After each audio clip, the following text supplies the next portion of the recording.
Quase boa noite. Nós iniciaremos a nossa palestra pública de hoje e gostaríamos de iniciar fazendo uma leitura de Emmanuel do livro Caminho, Verdade e Vida.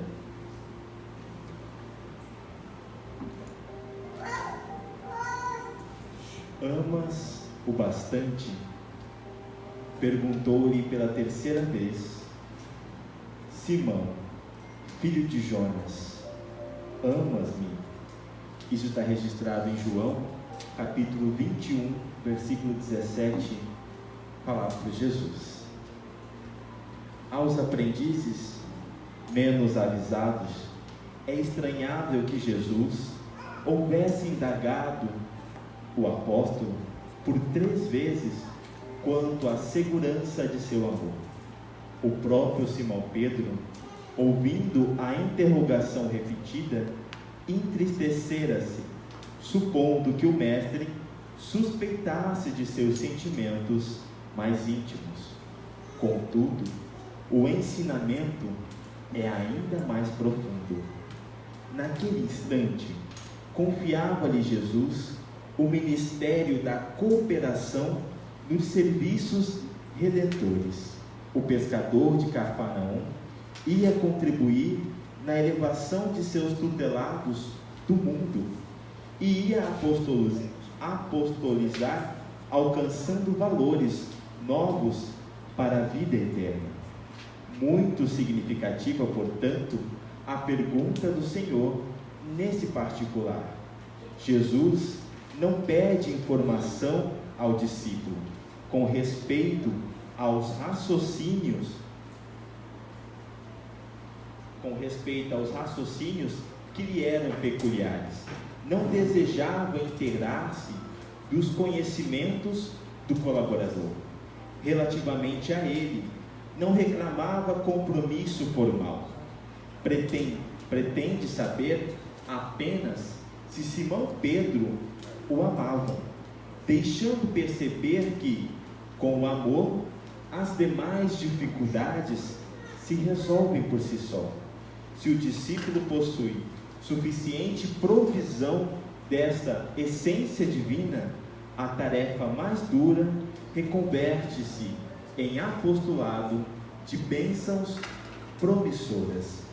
É imperioso, desse modo, reconhecer que as tuas conquistas intelectuais valem muito, que tuas indagações são louváveis, mas, em verdade, somente será efetivo e eficiente cooperador do Cristo se você tiver amor.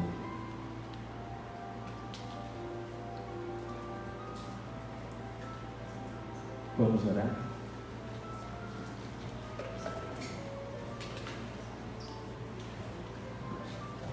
Fechando os nossos olhos, tranquilizando os nossos corações, roguemos a Jesus o amparo necessário para iniciar as nossas atividades. Senhor, Mestre de infinito amor e bondade, pedimos para que nos auxilie neste momento, revigorando as nossas forças físicas, dando coragem para as nossas dificuldades, as nossas limitações, para que possamos enfrentá-las com coragem, mesmo que os desafios sejam superiores aparentemente às nossas forças, porque bem sabemos que a nossa força, em essência, vem de um ser muito maior, que vem de Deus. Muito obrigado, Jesus, por nos auxiliar a chegar até aqui, a estarmos aqui reunidos em mais uma atividade de amor, que possamos refletir sobre a tua significância para nossas vidas, recordando que és o nosso modelo e guia, não só para a humanidade, mas também para os nossos corações. Esteja, Senhor, no nosso meio, nos envolvendo hoje e sempre. Que assim seja. Para a palestra de hoje, nós convidamos o Nestor para nos conduzir e agradecemos imensamente a presença de todos nessa tarde de domingo.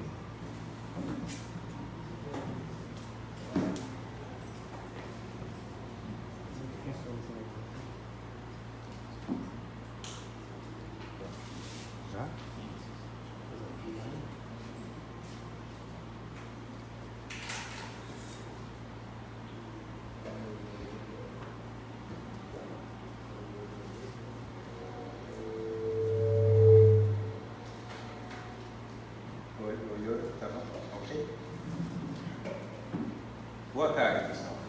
Boa tarde. Com muita alegria, com muita gratidão, que nós estamos aqui reunidos. Primeira vez aqui na casa, Centro Espírita Joana d'Arc, e é muito gostoso. Nós estamos comentando agora há pouco quanto que é bom estar aqui. Leve, ambiente agradável. E é com muita alegria que a gente vem participar hoje aqui da reunião, trazendo algumas reflexões que a casa nos propõe e que nós poderemos, com isso, estar aqui não apenas no momento de exposição, de falar, mas principalmente de ouvir. Falar, ouvir e participar. A qualquer momento pode falar, levanta a mão. Temos aqui alguns minutos de reflexão a respeito deste tema, que é Jesus, o maior humanitário de todos os tempos. Nós teremos então os slides que vão trazer o tema para nós, e também teremos 2 vídeos que vão contribuir para que nós possamos internalizar o assunto que a gente veio trabalhar. Jesus, o maior humanitário de todos os tempos.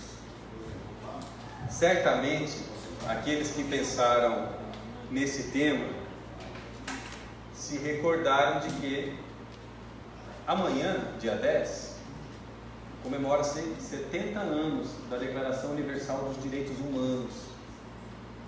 Então, o que direitos humanos tem a ver com a nossa vida?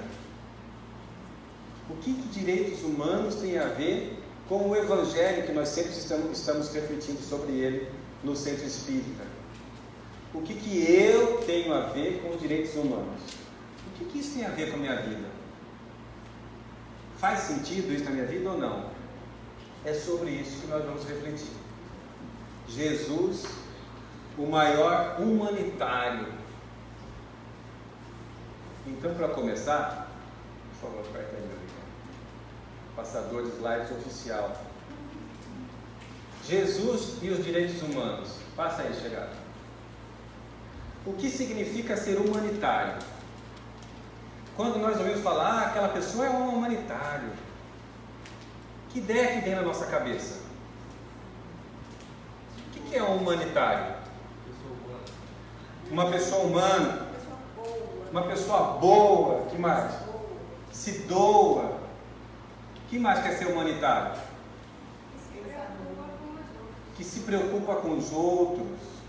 Tudo isso é uma pessoa humanitária. O que mais?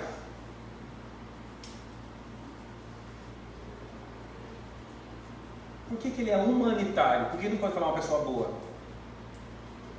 Justamente por tudo isso que nós falamos. É uma pessoa boa, que se doa, que se preocupa com os outros. Quem são os outros? Seres humanos, tanto quanto aquele que se doa, que é uma pessoa boa.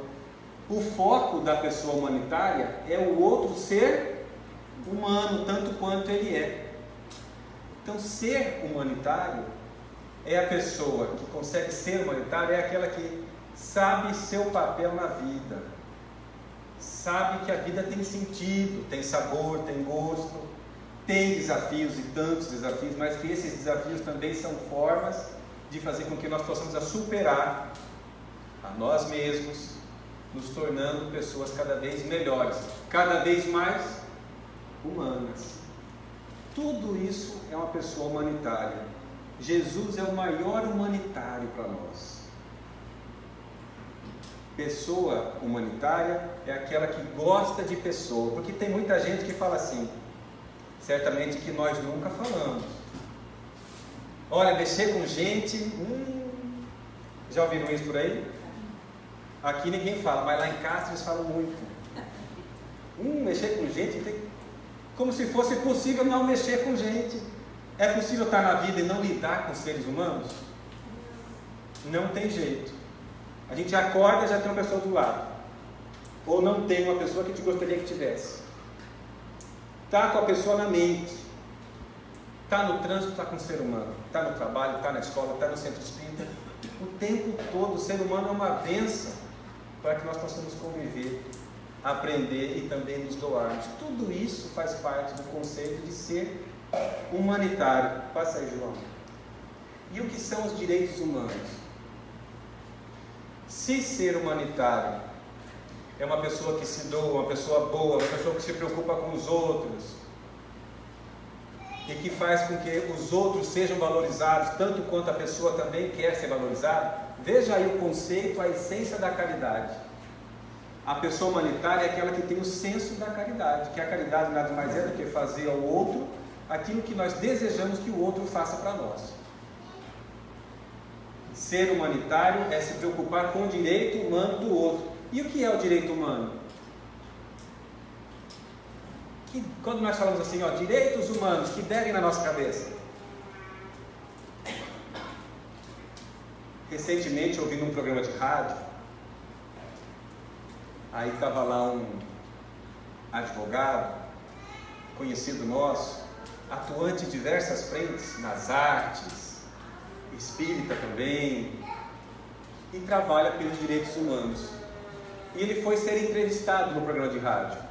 Coitado, esse programa de rádio é aquele que permite as pessoas ligarem ao vivo, mandar mensagem pelo WhatsApp, e ele foi massacrado, porque diziam as pessoas que ligavam, esse cara aí está fora da realidade. A polícia prende o bandido e vê os direitos humanos e trabalha para dar facilidade para a vida dos bandidos. Esta é a ideia que muitas pessoas têm de direitos humanos. Já ouvimos isso ou não? O dia inteiro que fala de direitos humanos fala sobre isso. E aí tem outros que falam, mas agora ainda bem, acabou esse negócio de direitos humanos, agora é firmeza. Já ouvimos isso também? O que são os direitos humanos? A valorização do direito do próximo. Olha aqui, a Drica colocando. Direitos humanos é a valorização do direito do próximo. É isso sim. O que mais que nós podemos pensar sobre direitos humanos? Fala um de cada vez, calma. Senão vai interromper. Fala, Vitor. Você está louco para falar? Não estou percebendo isso. Solta seu coração, sua voz. Seria o direito que todos nós temos igualdade? O direito que nós todos temos igualdade. A valorização do próximo, o direito de igualdade. O que mais? A pessoa que manda mensagem para a rádio para xingar o entrevistado é direitos humanos? É. O direito de liberdade de manifestação do pensamento dela. Os direitos mais fundamentais que nós temos, os direitos mais básicos, de estarmos aqui reunidos, associados, em torno da mensagem cristã, a liberdade de escolhermos estar aqui, ou estar numa igreja, ou estarmos em qualquer outro lugar, de caminhar, de locomover, de nos alimentarmos, liberdade, a igualdade entre homens e mulheres naquilo que podem ser iguais, entre pessoas de diversas etnias, de diversas raças, tudo o que for de liberdade, de igualdade e de fraternidade está por base de direitos humanos. Direito humano é um direito básico, fundamental, que as pessoas têm, o mais básico do mais básico. Uma pessoa está caminhando na rua, vem outro com uma arma, passa o celular, ela foi assaltada. Ela tem o direito de buscar, porque é um direito fundamental dela, a justiça, para que ela recupere aquilo que lhe foi subtraído. Mas aquele que lhe assaltou também tem o direito humano de ser julgado num processo justo, sem facilidades e sem dificuldades, equilibrado. O direito humano está em tudo o que nós fazemos. Tudo o que nós falamos, porque temos a liberdade de falar. Tudo o que nós fazemos, porque somos irmãos iguais em essência. E a igualdade está em tudo também. Então, ser humanitário é estar atento ao nosso direito humano e o direito do próximo, que também é humano, de fazer o que o outro quiser, assim como nós também temos o direito de liberdade, que é uma lei divina. Não é somente uma lei da convivência humana. O direito humano é básico e fundamental, é essencial na vida de todos nós, porque é de ordem superior. Vem das leis divinas. Passa aí, amigão, antes que você durma aí, por favor. Quem são os humanos e o que os diferencia dos demais seres? Se nós estamos falando que ser humanitário é cuidar do próximo, é fazer o bem, é se doar, se entregar, valorizar o outro, assim como nós queremos ser valorizados também. Se direito humano é o direito mais básico e mais fundamental que todo ser humano tem, quem são os humanos para nós espíritas? Não para nós espíritas, para qualquer pessoa, mas pela ótica espírita, quem são os seres humanos?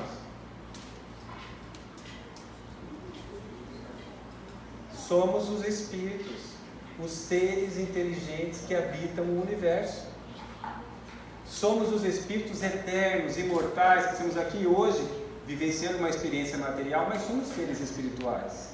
Nós não somos aqueles que assim, meu espírito não está bom hoje não, viu, gente? Já viram isso? Olha, hoje eu acordei com o espírito, como assim? É igual uma roupa que você põe? O espírito? E é o contrário. Logo no início do Evangelho segundo o Espiritismo tem uma mensagem um capítulo, um subitem, o ponto de vista. E lá vai demonstrar claramente o que os Espíritos vêm nos dizer, de uma forma bem básica, no início da obra, que nós somos seres espirituais, que estando no corpo ou fora do corpo, continuamos vivendo como seres humanos, que todos nós somos, com nossas experiências, com os nossos aprendizados, com as nossas necessidades, com as dificuldades naturais que aparecem em nossas vidas e não são por acaso. Todos somos espíritos imortais. E o que nos diferencia dos demais seres é justamente este senso, este direito, esta capacidade, melhor dizendo, que todos nós temos, que nos diferencia dos outros animais. Porque os outros animais trabalham, se divertem, têm lazer, têm necessidades, se alimentam, procriam, nascem, crescem, reproduzem e morrem. Não é lição que a gente aprende assim? E nós também não fazemos tudo isso, mas o que nos diferencia é a nossa capacidade de discernimento, de escolher. Por isso que o ser humano se preocupa, se ocupa e se pós-ocupa com o seu direito e o direito do outro, fundamentalmente o direito humano. Porque o foco de quem está ciente da sua essência espiritual é estar na vida para aprender. A reencarnação, para nós, não tem outra finalidade senão nos oportunizar a vivenciar as experiências de novo, aquelas que nós malbaratamos no passado, vivenciá-las tantas vezes quantas sejam necessárias, até que nós tenhamos internalizado aquilo que naquele momento é importante aprender.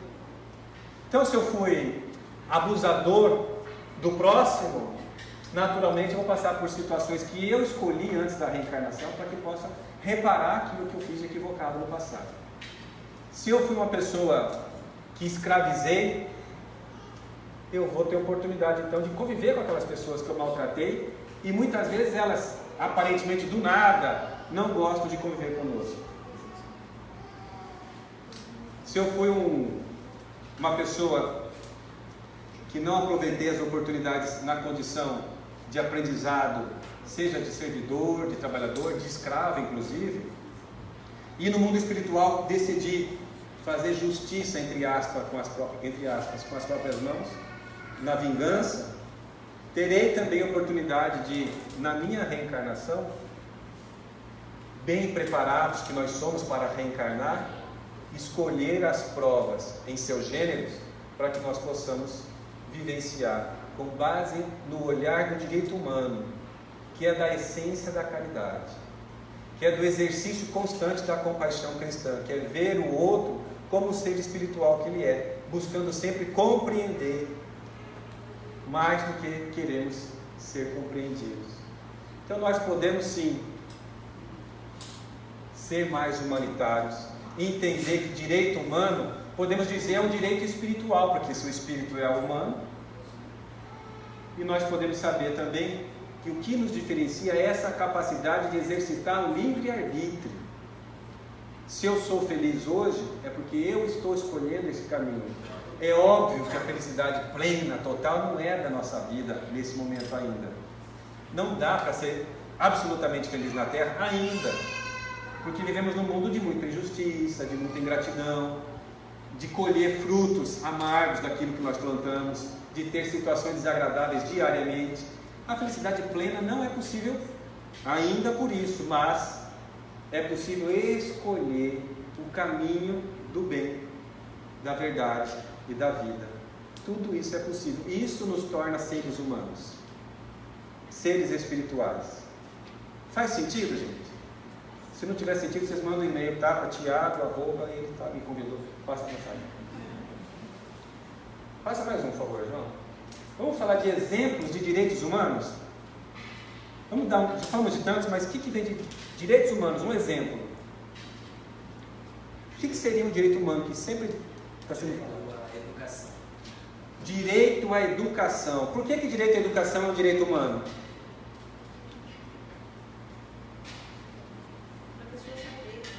A pessoa ter conhecimento daquilo que ela realmente quer, as escolhas que ela vai fazer ou não, né? A educação te permite isso.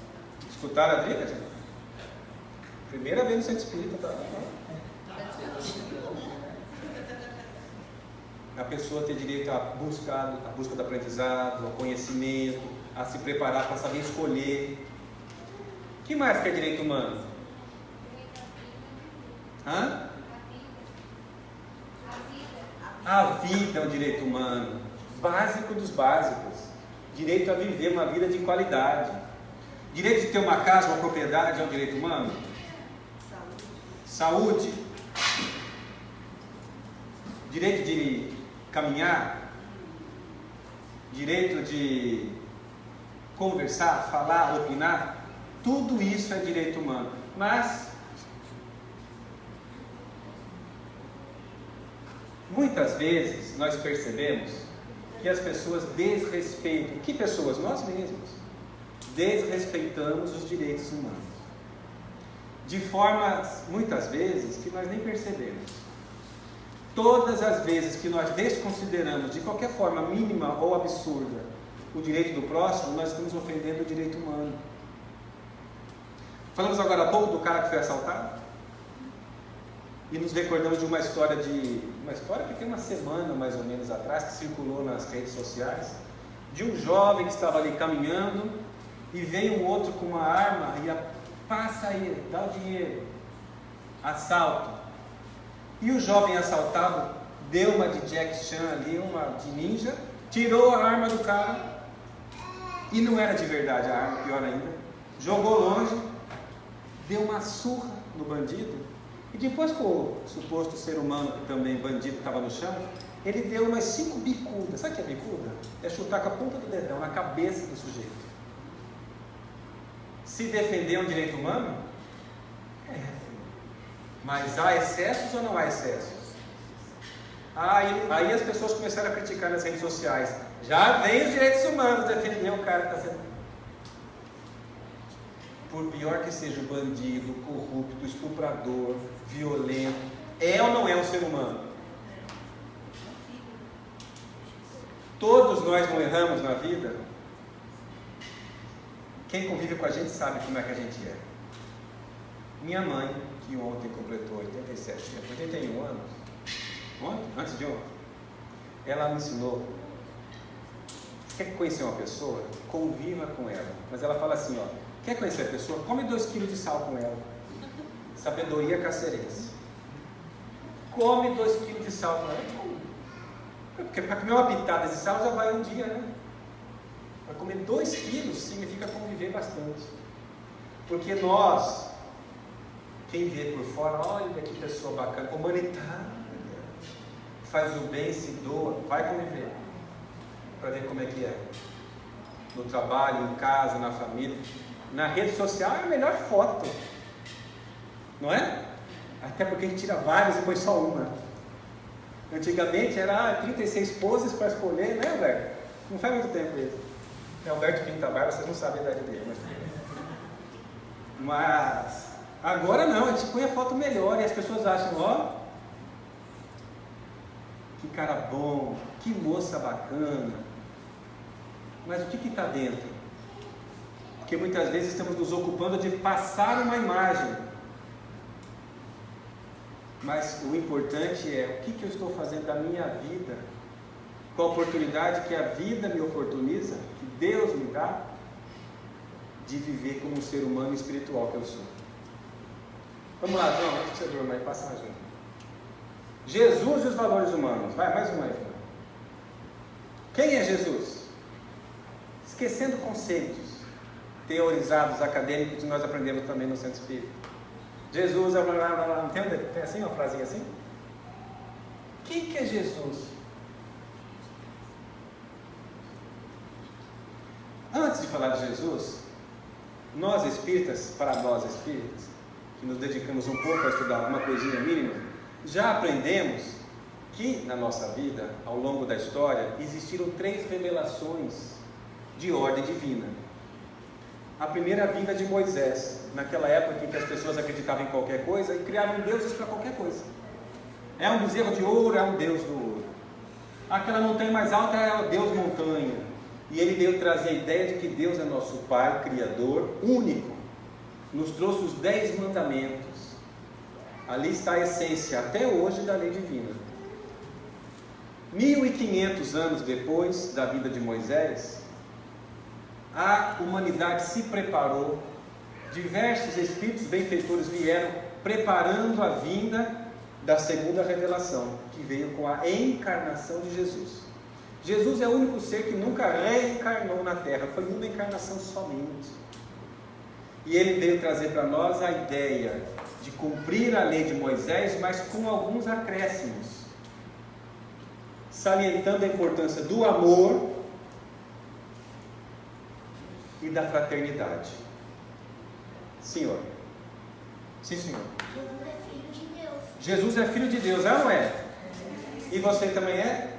Então nós somos irmãos. É isso que Jesus veio falar, que nós somos filhos de Deus e somos irmãos. Ser irmão é viver fraternalmente. Escutaram isso? Esse Lourenço é danado, hein? Jesus é o ser mais humanitário que já passou pela Terra. É exatamente isso que a gente está pensando aqui. É o ser mais perfeito. É o ser que nos serve de guia, de referência maior.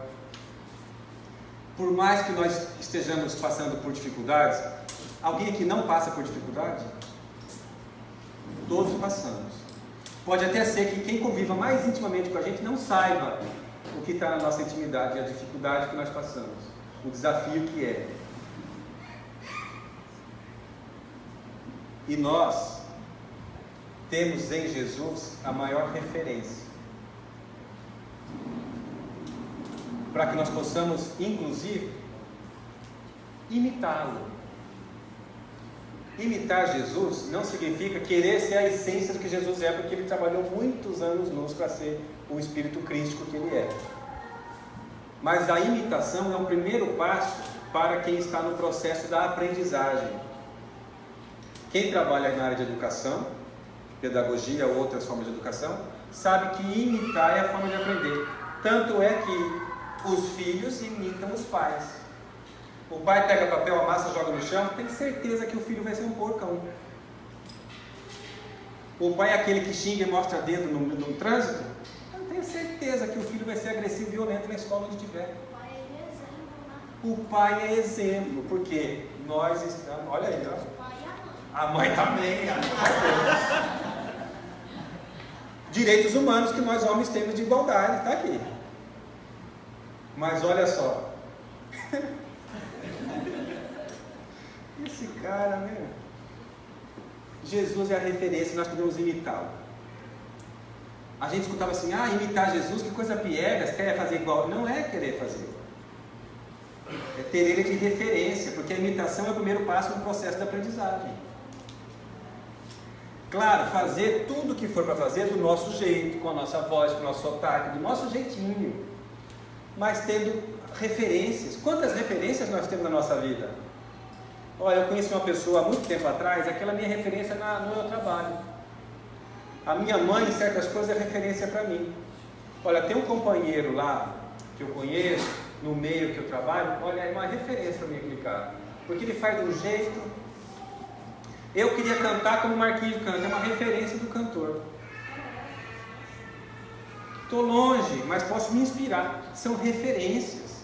Jesus é a maior referência. Tem uma música, se não me engano, de Padre Zezinho, muito interessante,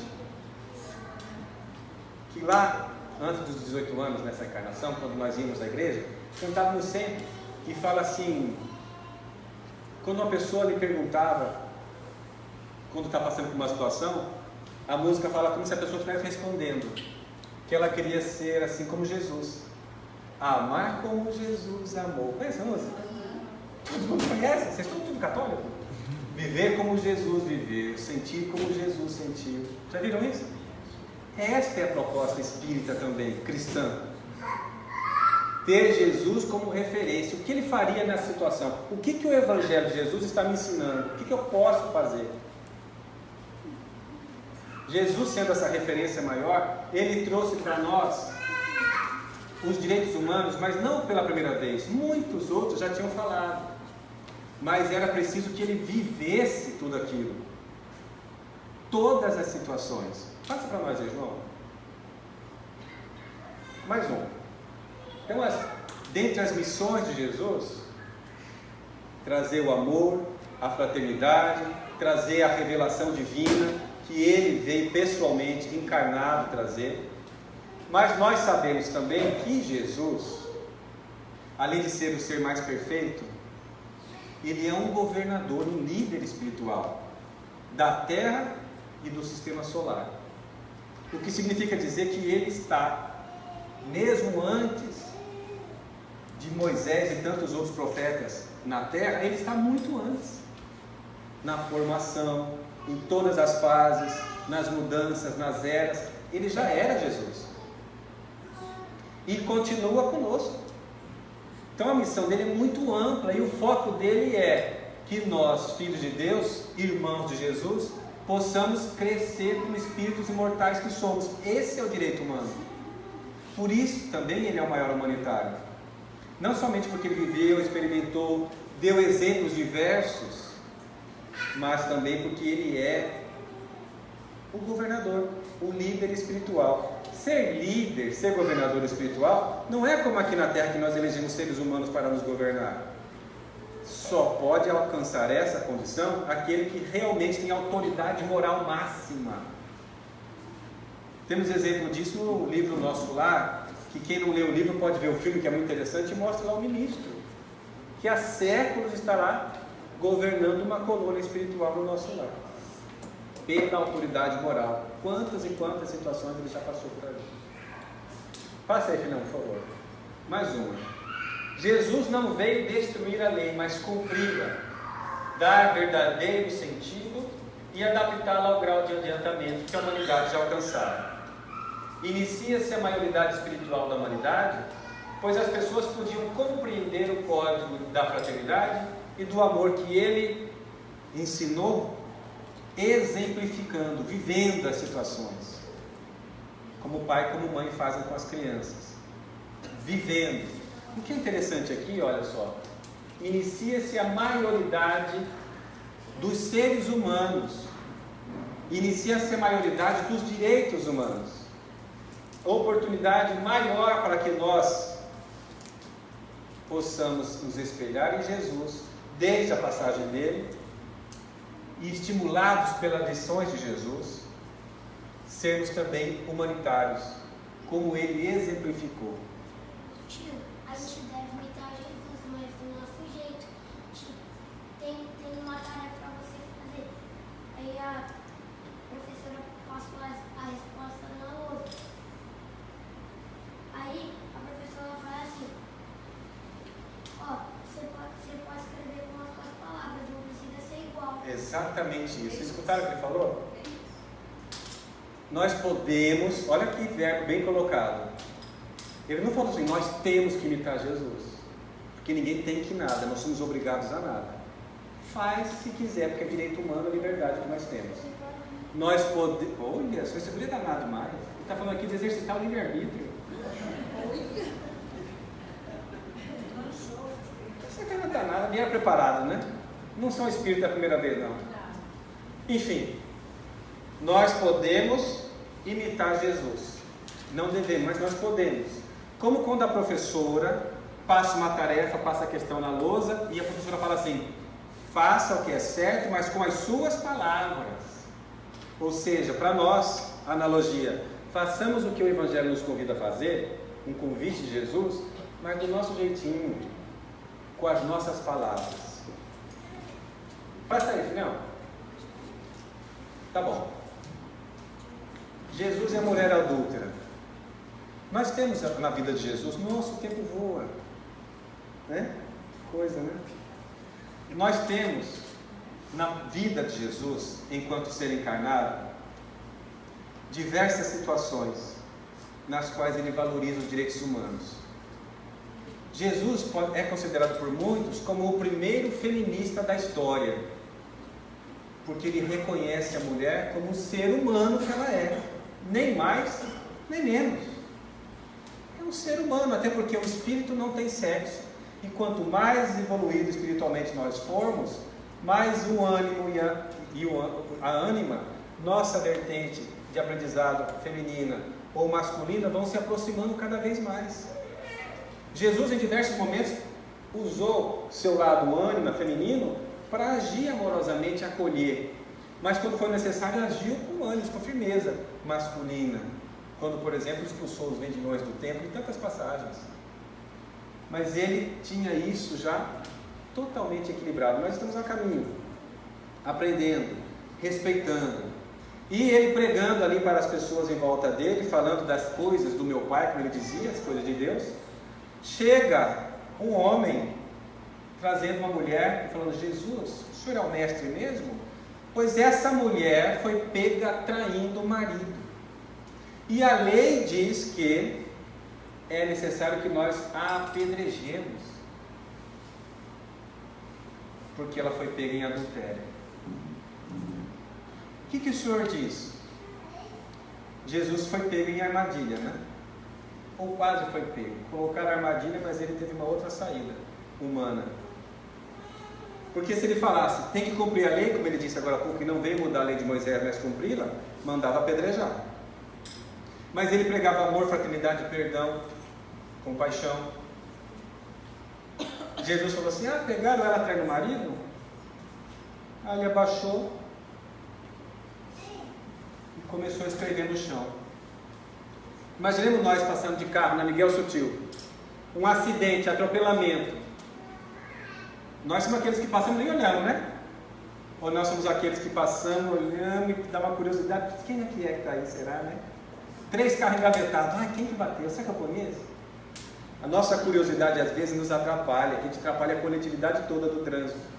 Mas imagina, nós que não somos nada, você parar a palestra aqui e começar a escrever no chão. Naturalmente a curiosidade humana já vai depois: o que esse cara está escrevendo aí? Não dá vontade de saber o que está acontecendo? Jesus lançou uma pergunta antes de se abaixar. Ela foi pega em adultério? Então aquele que tiver sem pecado, já tinha a primeira pedra. E abaixou e começou a escrever no chão. O que ele escreveu no chão? Segundo o espírito Humberto de Campos, ele escreveu: ladrão, assassino, invejoso, bate em mulher. Ele começou a escrever coisas da vida de todos nós. E todas aquelas pessoas que estavam com a pedra na mão, pronto para jogar, na hora que ia, largava a pedrinha e ia saindo de fininho. Porque ninguém tinha autoridade moral para enfrentar o que Jesus estava colocando. Então Jesus se levanta e só está ele e a mulher. E ela fala: Senhor, o senhor não vai me condenar? Ele fala: não. Se ninguém te condenou, também não te condeno. Vá exercitar sua liberdade e não volte mais a errar dessa forma.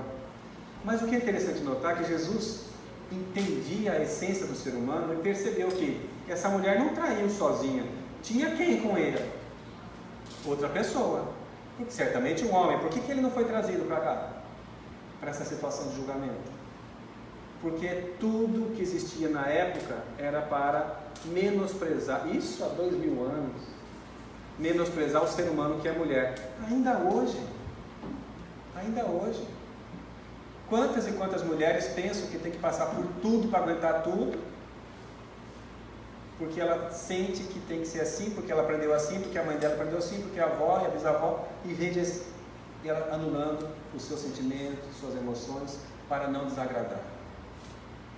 Jesus o tempo todo vem mostrando que nós somos irmãos entre nós, todos nós, seja com a mulher adúltera, seja quando Jesus, depois da morte física, ele se apresenta para quem em primeiro lugar? Para uma mulher ex-prostituta, que é Maria de Magdala. E quando ela vai anunciar para os discípulos, que estavam todos morrendo de medo dos romanos, Jesus voltou. Eu fui lá onde ele foi sepultado, ele se apresentou para mim. Eles falaram assim: ah, mas Jesus apareceu para você. Ou seja, você que é mulher, você que é ex-prostituta, olha o preconceito. Todos viviam com Jesus naqueles 3 anos de apostolado, mas ainda tinham suas dificuldades pessoais. Jesus na cruz olha para Maria, sua mãe, para João, o apóstolo mais próximo do coração de Jesus naquele momento, e fala: mulher, eis aí teu filho. Filho, eis aí tua mãe. E ele de braços abertos, simbolizando que a família não é somente nos laços consanguíneos, mas é possível viver o amor em todas as formas e que todos somos irmãos em realidade. Jesus, por tudo isso, pelo ser espiritual que ele é o ser mais humanitário que nós podemos fazer dele nosso modelo e nosso guia. Ele vem inspirando outras e tantas pessoas e pode nos inspirar cada vez mais. Madre Teresa de Calcutá, Gandhi, Chico Xavier, Irmã Dulce, quantas pessoas que se doam totalmente em favor do próximo. Nós também podemos fazer isso. Vai dar tempo de passar o vídeo? Um deles, pelo menos?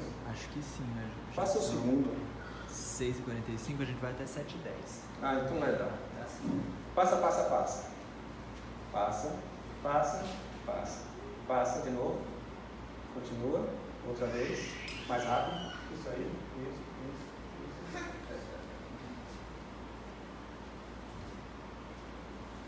Outro dia a gente fala de Abraão Lincoln, tá bom?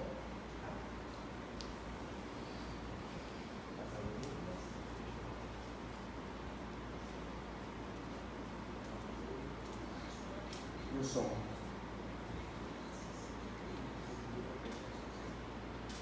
Mas quis ser visto como herói. Preferiu guardar. A história de Nicholas Winton é feita de lances incríveis. Discreto, ele jamais quis ser visto como herói. Preferiu guardar em segredo o bem que fez. Não disse nem à mulher que tinha salvado a vida de tantas crianças.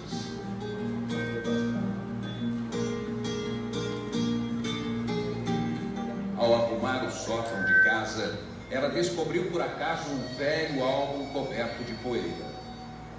Lá estavam fotos de crianças, cartas, telegramas e uma lista com nomes e datas. Quando procurou saber, a mulher de Winton descobriu que aquelas eram crianças que tinham sido salvas por ele.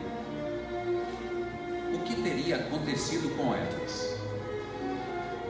O que este herói silencioso terá feito?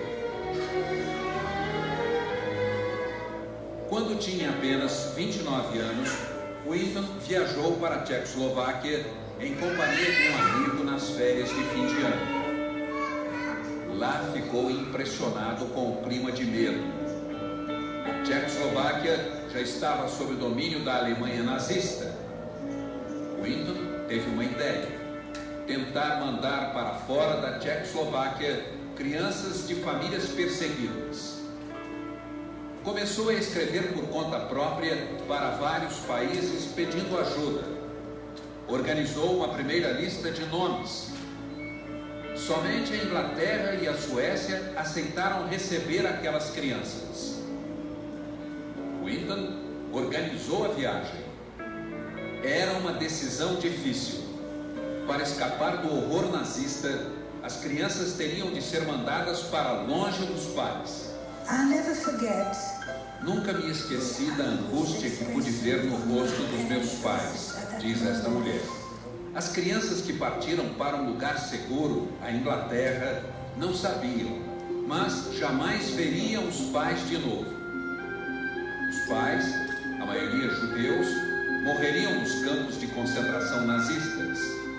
Eu entendi que não veria os meus pais de novo.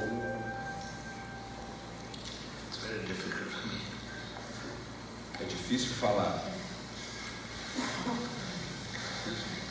Desculpe. I've always believed that the family is the most important thing. Sempre acreditei que a família é o que existe de mais importante, confessa este homem, que um dia foi uma das crianças salvas por Winton.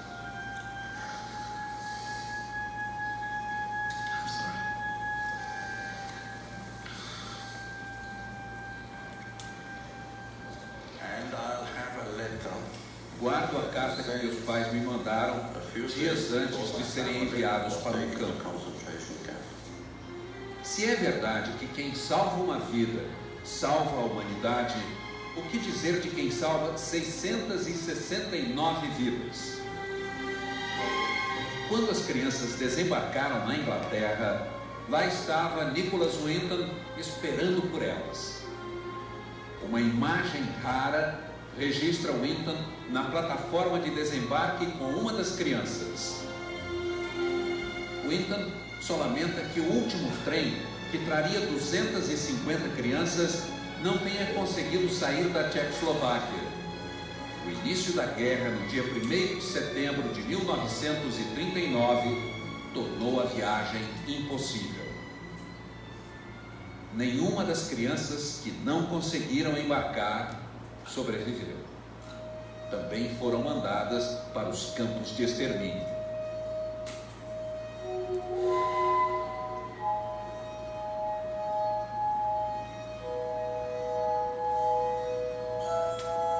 Winton se alistou na Força Aérea. As crianças que tiveram tempo de embarcar para a Inglaterra na caravana organizada por Winton foram encaminhadas para casas de família e abrigos. Winton nunca falou sobre o que tinha feito. Espalhadas por vários países, as crianças cresceram sem ter notícias do benfeitor. O bem que Winton fez rendeu frutos.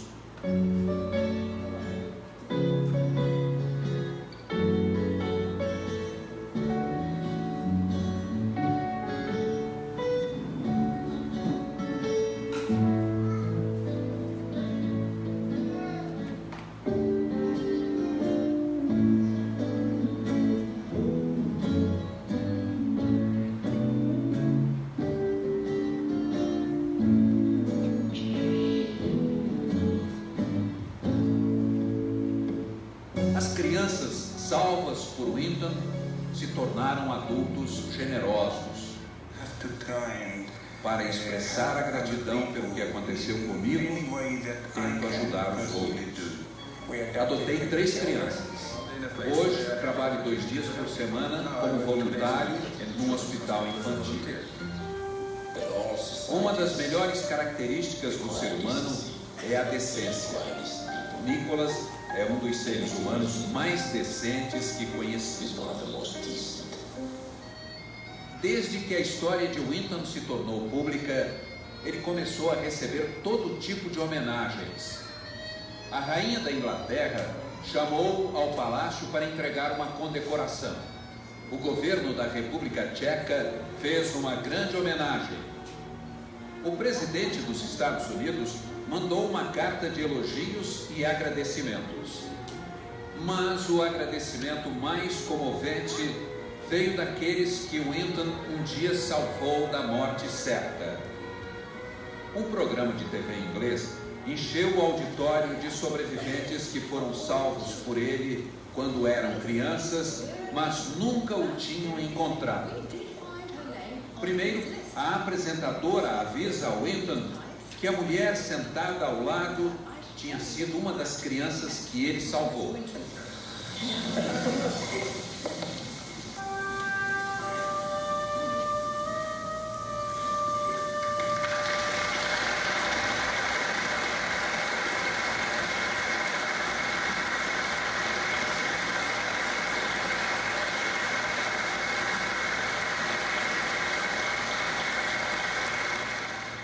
A apresentadora pede: quem na plateia teve a vida salva por Nicholas Winton, fique de pé, por favor.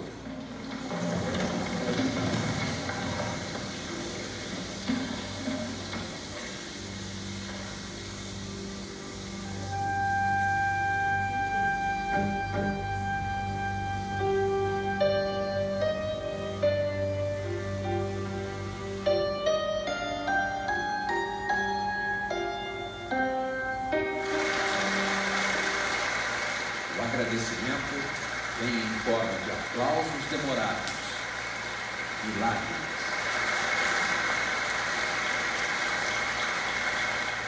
Tanto tempo depois, só havia uma palavra a dizer a ele: obrigado. O que é que o herói discreto tem a dizer sobre o que fez? Aos 98 anos de idade, Nicholas Winton deu esta entrevista ao Fantástico em casa, longe da agitação das grandes cidades, no interior da Inglaterra. Tudo o que quer é cuidar do jardim. Usa o tempo livre para ajudar um asilo.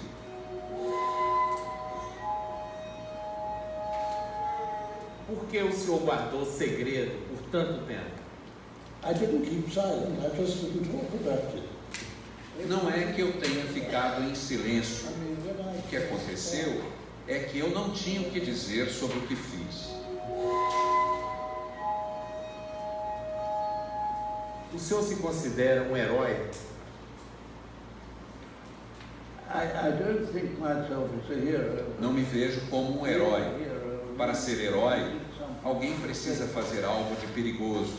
Não fiz. O que fiz foi algo que os outros achavam impossível, mas eu tinha de tentar para ver se era possível ou não. What they thought was impossible. Mas fazer algo que todos consideravam impossível não é um ato heróico? It's not a heroic act. Não é um ato heróico. Meu lema é: se algo não é obviamente impossível, então deve haver uma maneira de fazer. That if something is obviously not impossible, then there must be a way of doing it.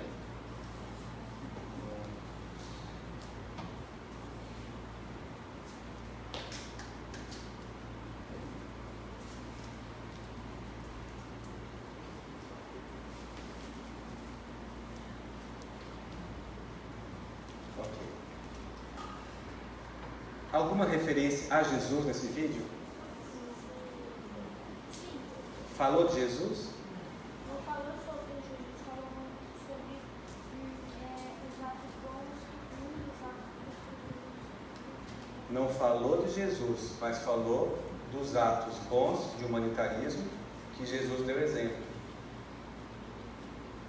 Jesus, o maior humanitário, o nosso líder maior, chamamos ele de mestre, de amigo, é o maior educador, é o maior psicólogo, é o maior ser que tem na história e inspira tantas pessoas, mesmo aquelas que não se consideram cristãs, sempre inspirando, seja de que forma for, sobretudo pela interferência benéfica dos bons espíritos que estão sempre ao nosso lado.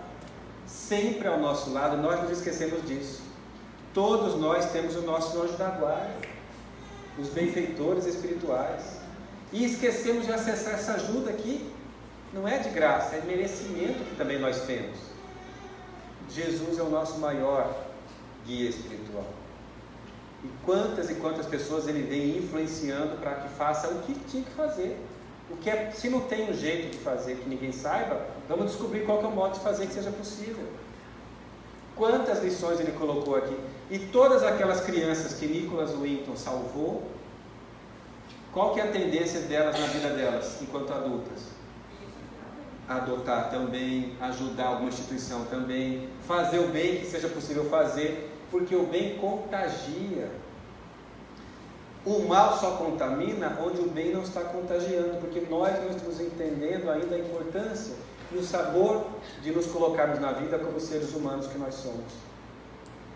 É possível fazer mais. Seria possível trazer outros bons exemplos também, como de Abraham Lincoln, de Luther King, de tantos outros que nós gostaríamos de trazer.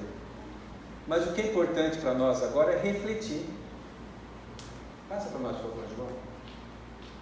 Mais um. Estou me vendo, me sentindo e me comportando como um ser humano ou meramente como um ser material, imediatista? Tem pessoas que se esquecem de que são seres e parece que elas são teres, né? Como se ter coisas fosse a razão de toda a felicidade. E quanto mais coisas ela tem, mais coisas ela quer ter. Como diz um amigo nosso, é como se quisesse matar a sede do corpo bebendo a água salgada do mar. Quanto mais bebe, mais sede vai ter. Que nós possamos refletir sobre essas questões. Estou realmente me sentindo, me vendo e me comportando como um ser espiritual que eu sou? Há uma mensagem muito antiga, mas sempre lembrada nessa época de final de ano, de Natal. Quando é que Jesus nasceu para você? Dizem que para Emmanuel, o benfeitor espiritual de Chico Xavier, que tantos livros bons nos trouxe, Jesus nasceu para ele no momento de maior dificuldade, porque poderia ter nascido quando eles se encontraram na praia.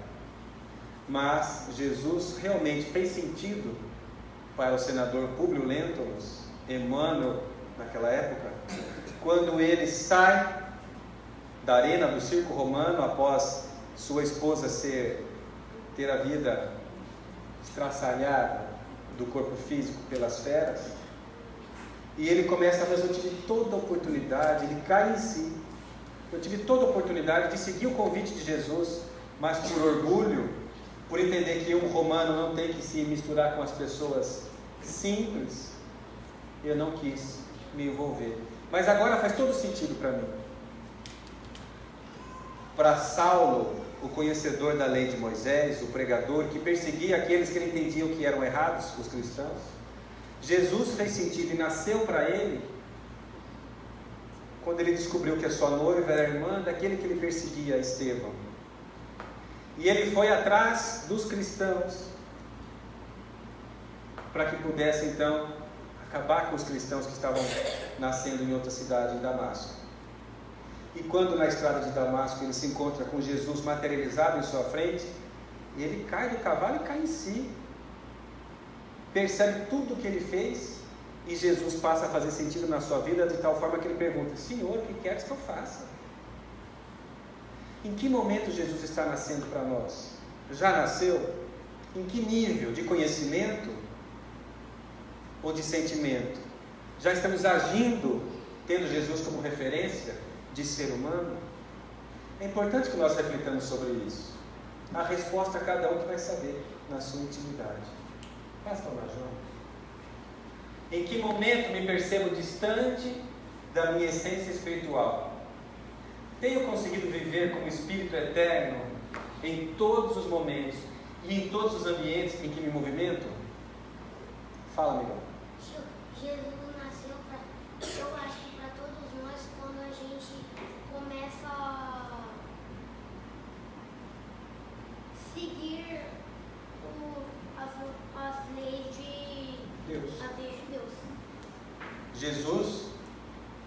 começa a nascer para nós quando nós nos esforçamos para seguir as leis de Deus. Faz sentido? Porque nós seguimos as leis de Deus, primeiro temos que conhecê-la e pensar, isso aqui é para mim mesmo? Em qualquer ambiente você é a mesma pessoa? Ou se eu estou no trabalho, eu sou aquele que age de tal forma? Se eu estou no grupo de WhatsApp, não, aqui não precisa ser cristão, não, aqui é um pecado geral. Não tem? Meus vizinhos são muito criativos, vocês não têm noção. De WhatsApp, enfim, é possível ser cristão em qualquer momento, em qualquer ambiente? Se nós refletimos e faz sentido para nós, não tem dois caminhos. Não tem como ser cristão e não ser, ou é ou não é. É como mulher grávida, ou tá ou não tá, meio grávida não tem. Tem? Não tem como servir a Deus, agir como a consciência, e se enganar o tempo todo. Tentar enganar a consciência, porque a consciência não é enganável. E é na consciência que estão as leis de Deus. Passa aí, irmão. Você pode até ser cristão, por exemplo, a maioria daqui de nós somos espíritas. Uhum. E a gente não vai deixar de ser, a gente no trabalho a gente é católico e aqui a gente é espírita. Não, você tem uma Boa religião. colocação. Por exemplo, aqui a gente é espírita. Escutaram o que ele está colocando A aqui? gente não vai deixar de ser espírita fora daqui. A gente só é espírita no centro espírita? Não, a gente pode até ser, a gente tem que ser, a gente é espírita. Sim. Mas, por exemplo, eu estou trabalhando, eu não vou deixar de ser espírita. Olha a colocação profunda de autenticidade. Seja o vosso falar sim, um sim. E seja o vosso não, um não. O que passa disso? Tem procedência maligna, está no Evangelho. É ou não é? Então, eu estou agindo como espírita em todos os ambientes em que eu me situo, ou só no centro espírita? Ah, mas a maioria dos meus amigos não é espírita, então lá eu vou ficar com vergonha de assumir que eu sou espírita. Na escola, eu falei que sou espírita, e daí eu não sei se era na antiga escola, eu tinha um amigo que era espírita, só que a maioria da sala era católica, e daí tinha umas 5 pessoas evangélicas. E daí meu amigo achou que quem é católico é popular ser católico. É popular? É mais fácil ser católico do que ser espírita. Quando a maioria, ele acreditava, e quando a maioria das pessoas eram, por exemplo, quando a maioria das coisas das pessoas são legais, eu não vou fazer, eu vou imitar, eu não vou nem imitar, eu vou fazer o que as pessoas fazem, eu também não do meu jeito. Exatamente. A pessoa pode ter uma técnica para fazer uma coisa de um jeito, a pessoa tem outra técnica para fazer mais a mesma coisa de outro jeito, ninguém é igual. Cada um tem seu jeito. Porque ninguém Mas não é porque a maioria é católica que você vai estar com vergonha de falar, não, eu vou ser espírita. É verdade. E ser espírita é uma responsabilidade. Antigamente, era mais difícil falar que você é espírita. Porque havia muito preconceito. A pessoa é espírita, o outro, já inventava mil apelidos, né? Tio, quando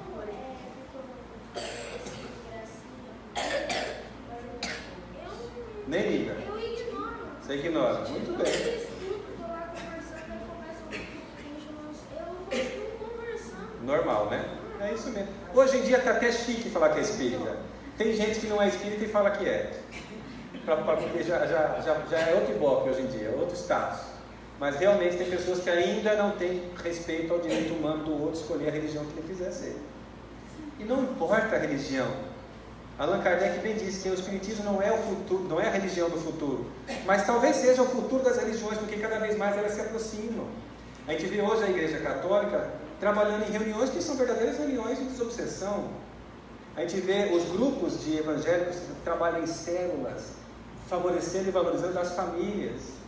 Muito parecido com o que a gente faz, com outros nomes, é claro. Mas é importante nós pensarmos, eu, como ser espiritual, um espírito eterno, um ser humano, estou vivendo assim? Ou estou me comparando com as outras pessoas, espíritas ou não espíritas? Porque quando nós nos comparamos com outras pessoas, nós vamos ter com certeza um caminho inevitável da frustração. Um resultado que não tem outro. Porque cada pessoa, cada ser espiritual, cada ser humano é do seu jeito. É um universo de experiências, de aprendizado, de provas a experimentar, de situações a colher, outras a plantar, cada um no seu passo. Cadeiras podemos comparar, cadeira branca, cadeira azul, sofá, são coisas. Quando nós comparamos pessoas, nós estamos coisificando as pessoas, e a pessoa é um ser humano, não é um objeto. Vamos lá, João. O que eu posso fazer para respeitar os meus direitos humanos e assim também fazer em relação ao meu próximo? Se nós somos seres espirituais, se o ser humano que tem direitos humanos é um ser espiritual, e se eu posso conhecer as leis de Deus e refletir sobre ela, trocar ideias, conversar com amigo, ler um bom livro, sentir a minha essência na minha... O que eu estou fazendo na minha vida? O que eu posso fazer para respeitar mais os meus direitos e respeitar mais o direito do próximo? Será que eu estou o tempo todo respeitando o direito do outro? Em que momento da minha vida que eu não estou fazendo isso? O que eu posso fazer para respeitar mais? Qual que é o caminho para que eu possa mais ver o outro como ser humano que ele é, e a mim também como ser espiritual que eu sou? O que nós podemos fazer? Empatia. O que mais? Se colocar no lugar do próximo, seja velho, jovem, idoso, mulher, homem. O que Jesus veio nos exemplificar? O que Jesus responderia nessa pergunta aqui? O que eu posso fazer para respeitar mais os meus direitos humanos e também o do meu próximo?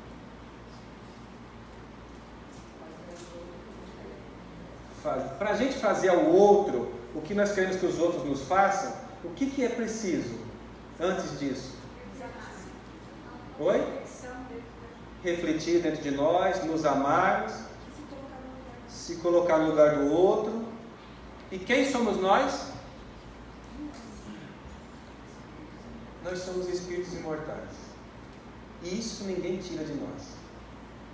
Todos filhos de Deus. Ou seja, herdamos de Deus tudo de bom que Ele é.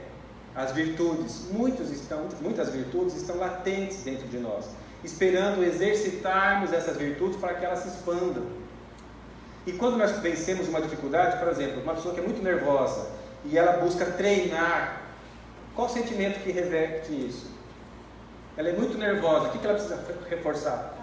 A calma, a paciência. Quando essa pessoa se esforça, em dezembro de 2018 eu vou me esforçar para não ficar nervoso, eu vou ficar calmo. Quando eu me perceber, tem exercício inclusive que chama exercício de vigilância interior. Um estado de nervoso está tentando tomar conta de mim, mas eu sou muito mais do que isso. Primeiro afirma, aceita que tem a dificuldade. Reflexões. Um estado de nervoso está tentando tomar conta de mim. É verdade, eu tenho isso. Eu tenho nervoso, eu tenho insegurança, eu tenho medo, eu tenho inveja, eu tenho rancor, eu tenho dificuldade para perdoar. Temos isso ou não temos? Se não tivéssemos, nós estávamos aqui no Centro Espírita Joana d'Arc.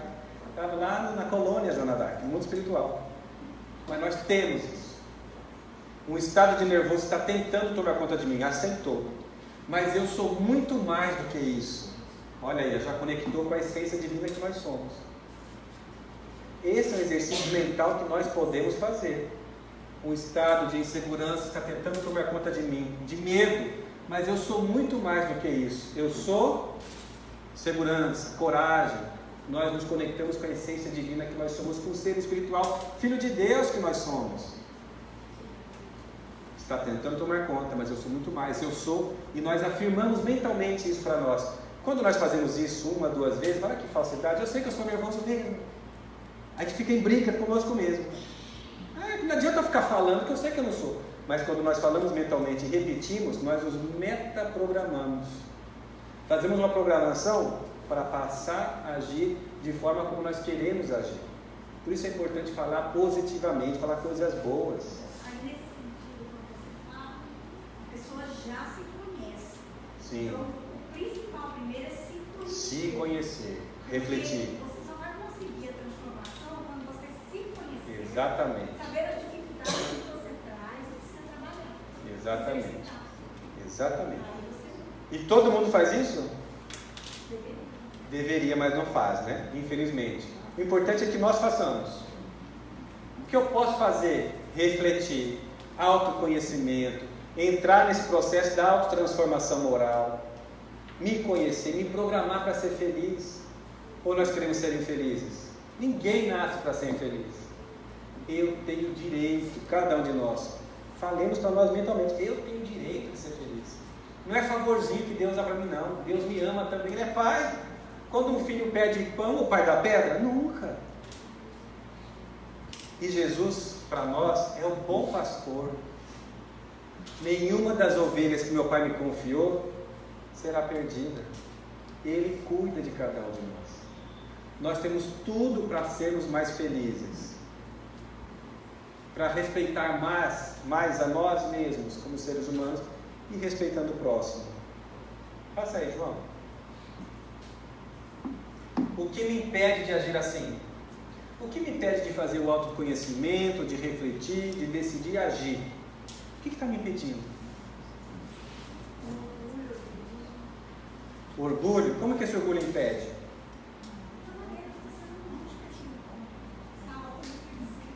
O orgulho nos impede de refletir. Como é que o orgulho fala dentro de nós mesmos? Como é que o orgulho fala dentro da nossa mente? Nós sabemos consciencialmente que é bom refletir, é bom nos conhecer, é bom sentir as leis de Deus e exercitar. Mas o orgulho está falando o que lá dentro? Larga de ser bobo, esse negócio aí, você não vai mudar. Eu te conheço de outros carnavais. O orgulho, muitas vezes, dificulta. Razão pela qual os Espíritos colocam que o orgulho e o egoísmo são as chagas da humanidade.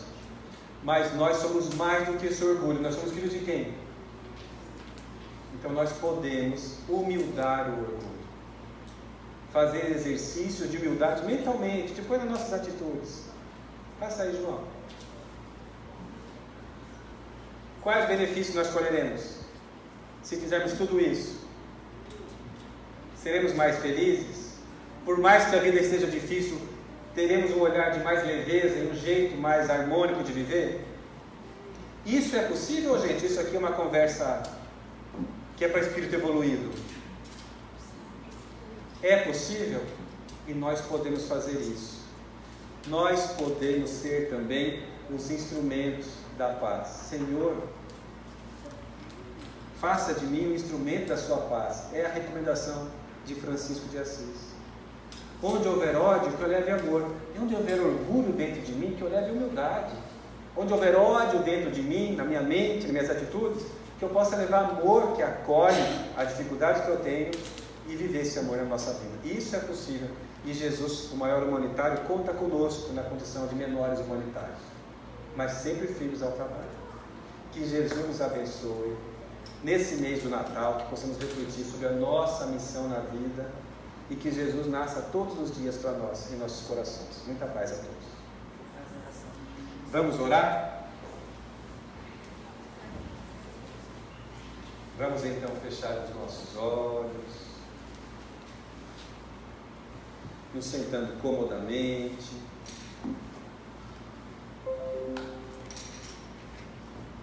Elevando o nosso pensamento, cheio de gratidão, de amor, abastecidos, atendidos pelos amigos espirituais que aqui se fazem presentes, nossos familiares, espíritos que nos acompanham, contam conosco.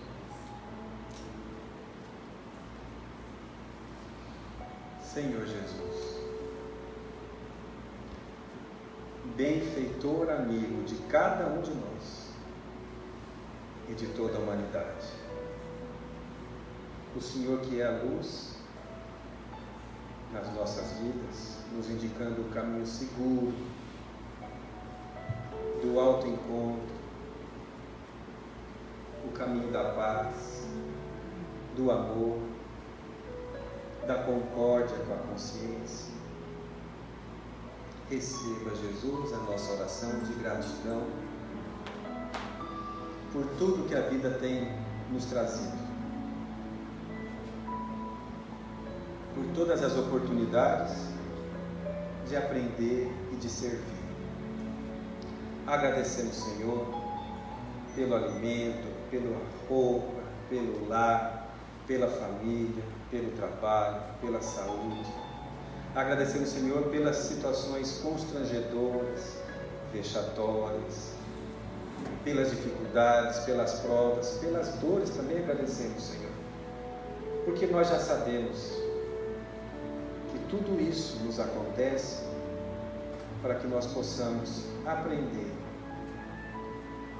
como aprendizes da vida e possamos superar a nós mesmos, nos tornando a cada dia pessoas mais aptas ao trabalho do bem, a sermos humanitários o tempo todo, sobretudo com as pessoas mais próximas, mas também com todas aquelas pessoas que não por acaso cruzam nossos caminhos todos os dias.